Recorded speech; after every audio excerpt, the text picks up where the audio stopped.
My name is Jackie Hannon.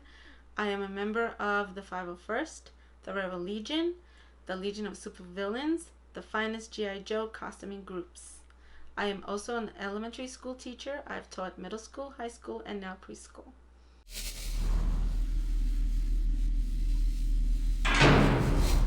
Hi, I'm James Hannon, author of Anatomy of a Cosplayer, Tales from Behind the Mask. And today's installment of Cosplayer Hotspot, we're going to be interviewing my beautiful wife, Jacqueline Hannon. Hello there. Hi. She's got a lot to say about her adventures in cosplay, so let's get to it. Let's go. All right. I started costuming by chance, I guess, or by luck. My husband and his friends wanted to join the 501st. They were having a parade down in Towns River. I did not have a Star Wars costume, so what I did was I bought a Vegas waitress girl costume, and I was the Death Star waitress. That was what I called myself. Once I got in with meeting the 501st and getting to know them and the group of people, I decided that what they were doing, their cause for charity, was something that I really was interested in.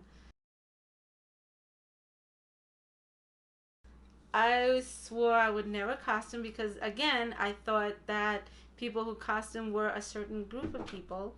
I had not met anyone besides my husband and his friends who wanted a crazy idea to join the 501st and wear these costumes because they love Star Wars. I didn't have one, and I thought that was silly. Grown people in costumes, you only costume when you're little and you're for Halloween. So, but when I met them, I spoke to them, and I really got along with them. I really enjoyed hearing their stories, and they were a group of people that were really nice. So I said, well, let me just join them. They were doing a good thing, a good deed. So I wanted to get involved in that part of it too. I like to bring smiles to the kids and to the parents. My costumes are Imperial Crewman, a Jawa, Rebel Pilot, Cobra Prior, Mrs. Cold, the Top, Pied Piper, Poison Ivy. In Star Trek, I have the Red Dress. In the Legends of 80s Wrestlers, Adrian Adonis, and I have also Sinestro. My favorite costume, I have two, at least two. I am partial to Mrs. Cold because that was my first one. That kind of compliments my husband. He's Captain Cold and Mrs. Cold. And I also like the comfort of the Imperial Crewman because I could be helping out the rest of the gang in the Star Wars, and I can see I could take off my hat. I could be comfortable. I also like, oh, I have a third one. I also like my Poison Ivy and my Pied Piper. So I have at least four that I like. My least favorite is, unfortunately, has to be Sinestro. I love Sinestro, but I don't like the mask in Sinestro. I don't like the mask on me. I don't like any mask on me. The Jawa story is interesting. I was wearing my costume at an event. All of a sudden, I have fans in my costume to help me breathe. It's very constricting. There's little air. The fans went out, and I had sort of a mini little panic attack because I couldn't breathe. I thought I couldn't breathe. So my husband and my friend moved me over to the dressing where we dressed and got me out of there, and I was delighted to be out of there. It was very scary to just lose your air. Did you really lose your air? I didn't lose my air, but since the fan stopped, it felt like I did, and I panicked. Mostly I panicked, and I told my husband, I don't have any air.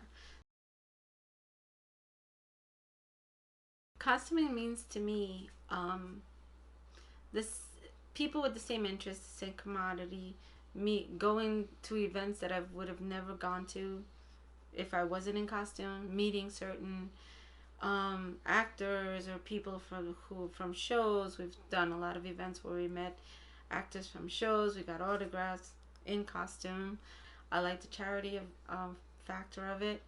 They raise money for certain charities, Miracle Walk, autism, other events, hospital events that we used to have in libraries. We promote reading, which is close to me because I'm a teacher, so it's like I like that part of it too. That was really exciting to meet her. When I met Diane Pershing, it was exciting because it was only my third time wearing the Poison Ivy costume. When I was walking over to her table, she recognized me and she called me over. And it was very exciting because she complimented me on my costume, that I looked absolutely great. I have a red wig and she just loved the wig. We took pictures with her. She signed a photo for me and dedicated to me and my husband, so that was really exciting. And we took another picture with her afterward, and she was so happy that we were there. Like, she made me feel so, like, I was very nervous meeting her, but she made me feel comfortable and welcome, that I was doing the right thing. She said thumbs up. When you're teaching, you are sort of acting. When you're cosplaying, you are acting also. You are sort of becoming the persona that you're cosplaying. When you're a teacher, you are becoming something that is not something different, because you're showing or putting on a show for both groups, both the children and the children also that goes to the conventions with the parents. So it affects it that way. It gives you more confidence, self-esteem, more openness. Your personality changes in both. You become sort of a different person. Older costumers, what are you trying to say? No, I'm only kidding. Older costumers have big issues, big things. I mean, as you get older, you get these little aches and pains every day. Sometimes the conventions are more than 2 days, sometimes 3 days. After a while of being on your feet in a costume for all day, the whole day long, you kind of get pains and aches where if you were younger, you probably could just go with it. But as you're getting older, it begins to bother you more. You wake up with this hurting and this and the ankles and your whole elbows, and it's a whole new thing. You have to take more Advil, I think, during the day. Depending on my health, how I feel, that's a big thing. That's a big factor in this whole situation of me continuing. Also, the interest. If the interest fades, like, I didn't expect to be in this. So now that 5 years from now, what do I think? I don't know, because I never really expected to be. I like being in costuming. The future of cosplay down the line in 5 years, I don't know really how it's going to, whether it's going to change or not. I don't really know. I'm hoping it stays. There's a lot of creative people and they need an outlet. Is there a difference? Cosplaying for some people, it can be considered fun. On the other hand, also, costuming for some people may be considered too serious.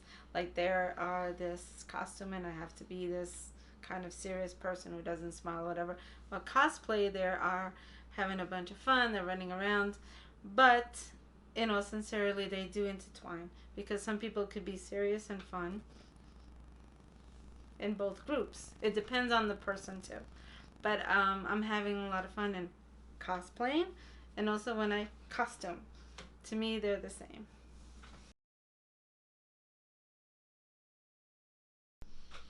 So Buster wanted to be in the shot at some point, and he kept making fun. So now he gets shy?